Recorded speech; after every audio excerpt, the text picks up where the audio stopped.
33 सालों से दुनिया ने अमेरिका का कोई भी परमाणु परीक्षण नहीं देखा था, पर अब यह स्थिति बदलने वाली है। अभी हाल ही ट्रुथ सोशल में एक पोस्ट में डोनाल्ड ट्रंप, जो कि करंट अमेरिकन राष्ट्रपति हैं, उन्होंने ये बताया है और उन्होंने डिपार्टमेंट ऑफ वॉर को यह डायरेक्शन दिया है कि अमेरिका फिर से न्यूक्लियर टेस्ट परमाणु परीक्षण शुरू कर देगा। यह डिसीजन उस समय लिया गया है जब रशिया ने ऑलरेडी पिछले कुछ हफ्तों में कई परमाणु परीक्षण किए हैं।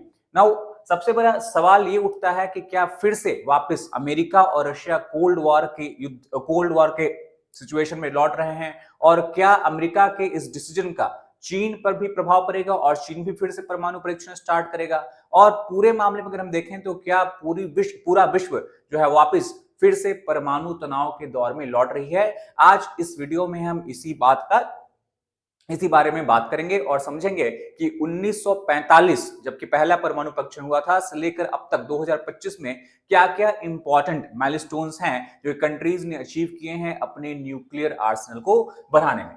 सबसे पहले अगर हम बात करें कि अभी रिसेंट में क्या हुआ है, तो ट्रंप ने resumption of the nuclear test उन्हें अनाउंस किया है। ट्रुथ सोशल, जैसा कि हम जानते हैं, अमेरिकन प्रेसिडेंट डोनाल्ड ट्रंप हमेशा ट्रुथ सोशल पे पोस्ट करते हैं। So Trump announced resumption of US nuclear weapon testing, और ये बहुत ही इंपॉर्टेंट डिसीजन है क्योंकि पिछले 33 सालों में अमेरिकी राष्ट्रपति जॉर्ज हर्बर्ट वॉकर बुश के समय से 1992 के समय से परमाणु परीक्षण अमेरिका ने नहीं किया था। जॉर्ज हर्बर्ट वॉकर बुश, जो कि जॉर्ज बुश के पिताजी थे, जब वो राष्ट्रपति थे तो उस समय ही कोल्ड वॉर का एंड हुआ था, और इसी कारण अमेरिका और रूस दोनों ने इस बारे में बातचीत की थी और ये निर्णय लिया था कि आगे से हम कोई भी परीक्षण स्टार्ट नहीं करेंगे, और इसी कारण फिर कॉम्प्रिहेंसिव टेस्ट बैन ट्रीटी भी साइन किया गया था। हालांकि दोनों जिस तरह से हम देख सकते हैं कि रूस ने भी ये रिसेंटली बहुत सारे परीक्षण किए हैं, अमेरिका ने भी परीक्षण रिज्यूम कर दिया है, तो इसका मतलब कि हम कहीं ना कहीं आने वाले दिनों में ग्लोबल आर्म्स रेस की शुरुआत होते हुए देख सकते हैं। ये ऑल्सो सिग्नल करता है कि ग्लोबल न्यूक्लियर आर्म्स रेस सिर्फ अमेरिका और रूस के बीच में ही नहीं, बल्कि यहाँ पे हम देख सकते हैं इन्वॉल्वमेंट ऑफ चीन, यहाँ पे हम इजराइल का भी इन्वॉल्वमेंट दे सकते हैं, और दूसरे भी जो भी न्यूक्लियर वेपन कैपेबल कंट्री हैं उनका भी हम रिस्पांस देख सकते हैं। सबसे पहले अगर हम बैकग्राउंड की बात करें न्यूक्लियर टेस्टिंग की, दुनिया में पहला जो न्यूक्लियर परीक्षण परमाणु परीक्षण हुआ था वो था जुलाई 1945। ये अमेरिका के द्वारा किया गया था न्यू मैक्सिको के शहर में, और इस परमाणु बम का जो कैपेसिटी थी वो था अबाउट 20 किलोटन। जब उसके बाद फिर हम जानते हैं कि वर्ल्ड वॉर 2 का टाइम है ये, और जस्ट नेक्स्ट मंथ अगस्त 1945 में अमेरिका परमाणु हमला करता है जापान के ऊपर, जहां पे हम देखते हैं हिरोशिमा और नागासाकी को टारगेट किया जाता है। यहाँ पे दो बॉम्ब, जिनको कि लिटिल बॉय और फैट मैन के रूप में जाना जाता है, उसका इस्तेमाल किया जाता है। 4 साल के बाद फिर से यूएसएसआर वापस पहला सक्सेसफुल परमाणु परीक्षण करता है, और इसका प्रोजेक्ट का नाम था फर्स्ट लाइटिंग एसएच। उसके बाद फिर से हम देखते हैं कि बहुत सारे कंट्रीज यहाँ पे इन्वॉल्व हो जाते हैं अपने आप को परमाणु कैपेबल, न्यूक्लियर कैपेबल बनाने में, और आने वाले कई सालों में हम देखते हैं अमेरिका और रूस के बाद यूएसएसआर उस समय हम बोल सकते हैं, उसके बाद यूके यूनाइटेड किंगडम ने 45 टेस्ट किए, फिर फ्रांस ने 210 उसके बाद परमाणु बम है, फिर चाइना ने अराउंड 45 टेस्ट किए।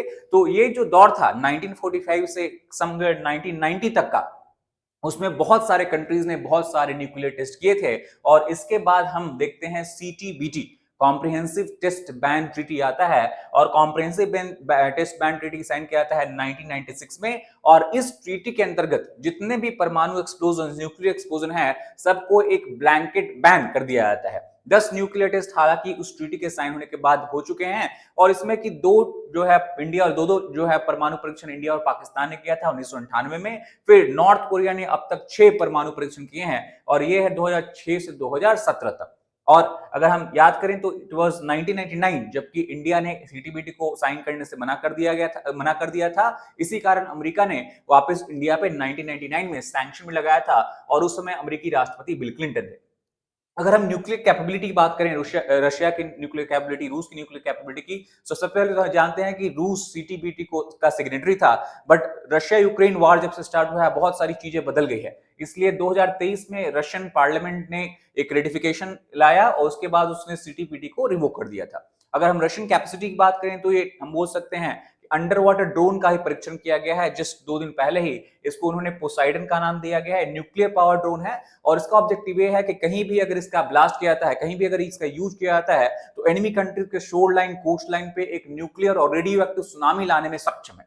कुछ दिन पहले ही फिर हमने देखा है कि रशिया ने एक क्रूज मिसाइल, जिसको कि उसने बुरेवेस्त्रिक नाम दिया है, जिसका कि रेंज अनलिमिटेड बताया जा रहा है, यानी कि दुनिया में कहीं भी जाकर टारगेट कर सकता है, किसी भी टारगेट पे जाकर स्ट्राइक कर सकता है। तो उसका भी रूस ने अभी रिसेंटली परीक्षण किया है। और उसके बाद अपार्ट फ्रॉम दैट हम देखें बहुत सारे न्यूक्लियर वेपन्स जो हैं वो रशिया ने डिप्लॉय भी कर रखे हैं, जैसे सरमत, जिसको कि रशिया का one of the potent intercontinental ballistic missile बताया जाता है, वो उसने डिप्लॉय किया है। एवनगार्ड एचजीवी डिप्लॉयड है।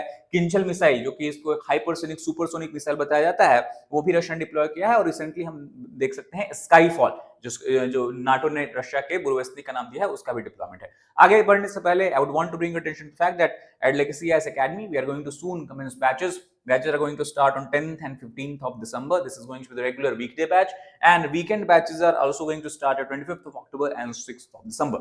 Now in this batch we ensure that we cover comprehensively all the GS paper that is required for the UPSC examination.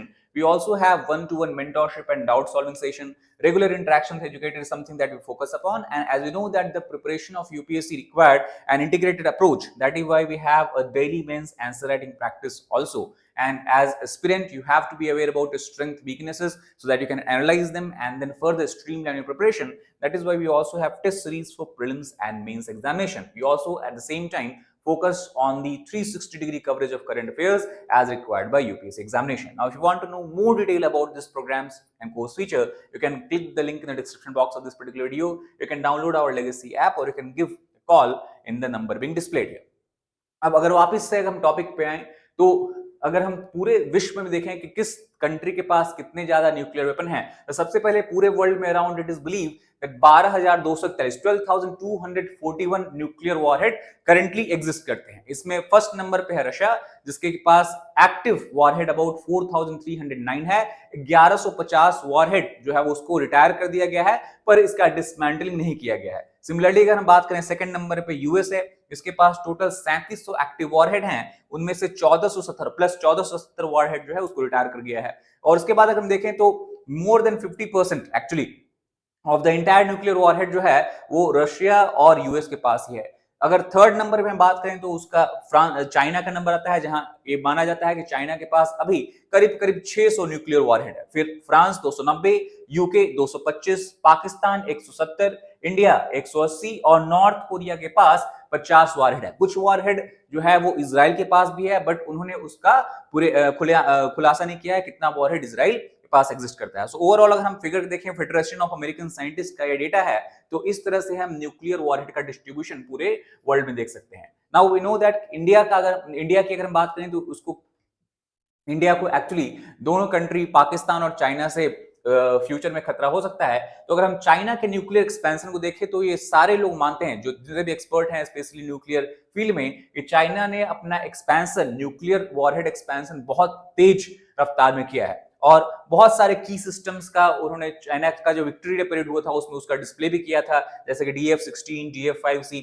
China के पास intercontinental ballistic missile की कैपेबिलिटी है, प्लस चाइना जो है वो submarine से भी nuclear weapon launch करने की क्षमता रखता है। तो उसके लिए JL-3 सबमरीन है, चाइना यूज कर सकता है फ्यूचर में। सिमिलरली अगर हम बात करें एयरक्राफ्ट डिलीवर्ड न्यूक्लियर वेपन, तो चाइना के पास है JL-1 एयरक्राफ्ट, जो कि न्यूक्लियर वेपन से स्ट्राइक कर सकता है। तो हम अगर देखें तो चाइना के पास न्यूक्लियर ट्रायड बोल सकते हैं उसको, यानी कि चाइना के पास कैपेबिलिटी है from land, from air and from sea to attack anywhere in the world by using nuclear warheads and nuclear weapons as such. And rapid build of nuclear arsenal something हमने देखा है China ने इसको बहुत ही तेज गति से बढ़ाया है। और ऐसा नहीं कि चाइना ने इसको रोक दिया है, अभी करंटली चाइना के पास 600 न्यूक्लियर वॉरहेड है और बहुत सारे एक्सपर्ट का यह मानना है कि बाय ईयर 2030 चाइना इसके नंबर को 1000 प्लस से भी ज्यादा कर देगा।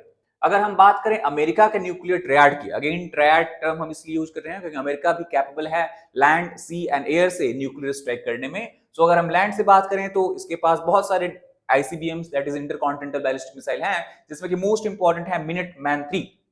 मिनटमैन 3 सिर्फ आईसीबीएम में नहीं है, बल्कि इसका रेंज बहुत ज्यादा है। It can go and target over a area और over a distance of more than 6000 plus miles as such. अगर हम बात करें सी से, तो इसके पास 14 ओहायो क्लास सबमरीन है, सबमरीन जो कि न्यूक्लियर कैपेबल भी हैं और न्यूक्लियर पावर्ड भी हैं। और इन सारे सबमरीन में, सब सबमरीन में 20-20 न्यूक्लियर मिसाइल्स डिप्लॉय किया गया है। सिमिलरली अगर हम एयर की बात करें, तो हम जानते हैं कि अमेरिका के पास bombers specially B-52 and B-2 bombers हैं, और ये दोनों बॉम्बर के पास कैपेबिलिटी है न्यूक्लियर वॉरहेड और न्यूक्लियर वेपन्स को लॉन्च करने की। और सिंस 1959 अमेरिका हमेशा से अलर्ट पे रहा है, और इसने बहुत सारे अपने न्यूक्लियर वेपन्स को पूरे वर्ल्ड में डिप्लॉय भी कर रखा है, ताकि अगर सिचुएशन और demand arises, if situation demand arises, वो उनको वो अपने एनिमी कंट्री के अगेंस्ट प्री एम्प्टिव स्ट्राइक भी कर सकता है। अगर हम स्ट्रैटेजी और लोकेशंस की बात करें, so nuclear assets, as we know, ये न्यूक्लियर एसेट्स को स्प्रेड करके रखा जाता है, ये सारे कंट्रीज फॉलो करती हैं, और अमेरिका ने भी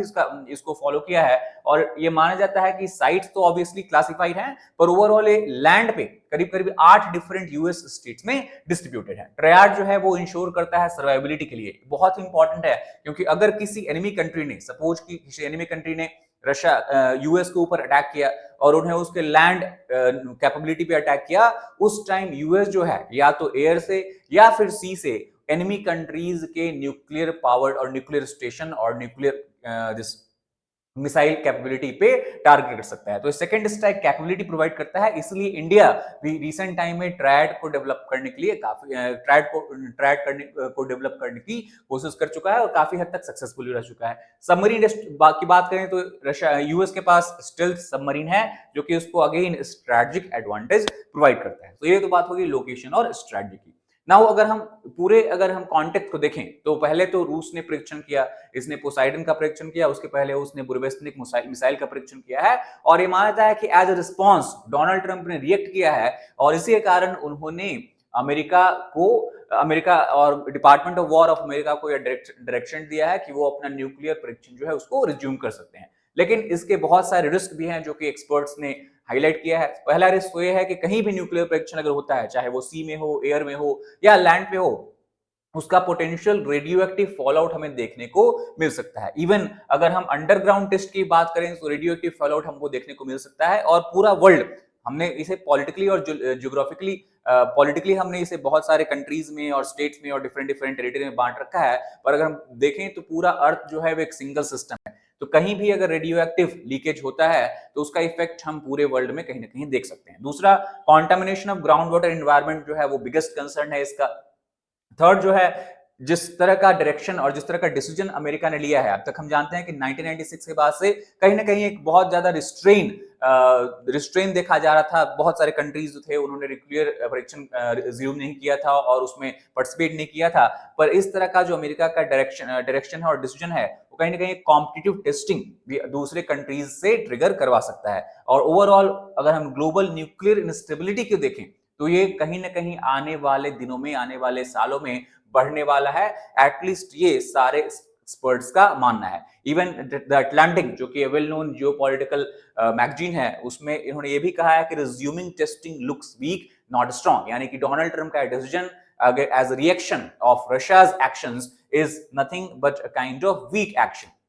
और एक्चुअली डोनाल्ड ट्रंप को should not have allowed Russia to interfere in the or should not have allowed Russia to dictate the nuclear policy of US as such। तो ये कहीं ना कहीं डोनाल्ड ट्रंप के स्ट्रेंथ को नहीं, वीकनेस को शो करता है। तो that's all for this particular video. If you like the video, please hit the like button, share with your friends, subscribe channel for more such content. Thank you.